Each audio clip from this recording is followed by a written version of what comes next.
So looking at the first set of scriptures, verses 16 through 18, I'll let you read it for yourself. Um, Basically, there's a conflict between what we want versus what's good for us. We know that. You can go take a drive down the street and you're hungry. It's like, okay, well, I can get, Burger King, McDonald's, or fast food, which technically isn't good for you, versus getting a salad or, something healthy, some fruit or some things like that. And Paul is telling the church and, telling us today that we need to reject the negative desires of human nature and live by the Spirit. Again, remember, the Spirit is like a bodyguard. But let's remember, not all of our human desires are bad, you know.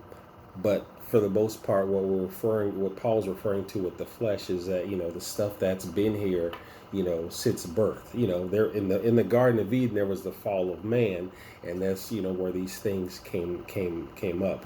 So you can say, well, I was born like this. Well, technically you were, or I woke up like this, like the song says. But we have to learn to reject that. So then moving forward, we go to verses 19 through 21.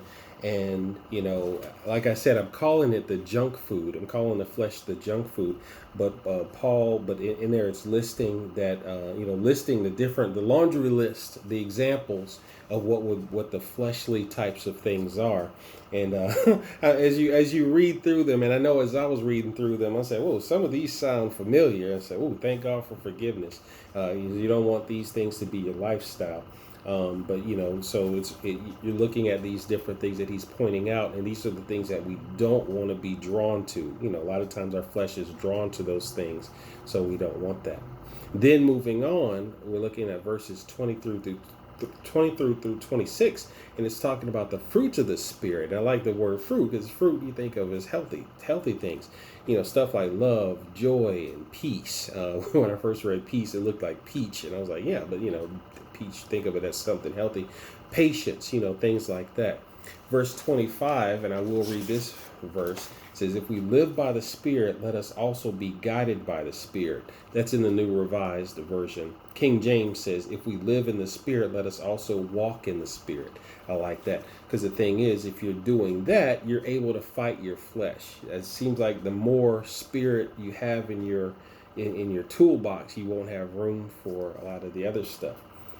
As humans, we find ourselves in situations where we have that conflict often, and it seems easier to make poor decisions over the good choices. Like I mentioned before, should I go get some vegetables, or should I just get some Burger King? Why? Because it's convenient. A lot of times these decisions are harder based on what's easier to acquire. And think about it, hard work is hard work. The easy road is really not the best road. And our flesh oftentimes will take the easy road. As a matter of fact, I remember a lot of Tom and Jerry cartoons in general, where there's like the angel on one side and the devil on the other, and it's easy to fall for the one that seems like the most fun or the most convenient to do. But like I said, the Spirit is like a bodyguard for you. It protects you. That's what Paul's trying to get them to understand. Fight that flesh.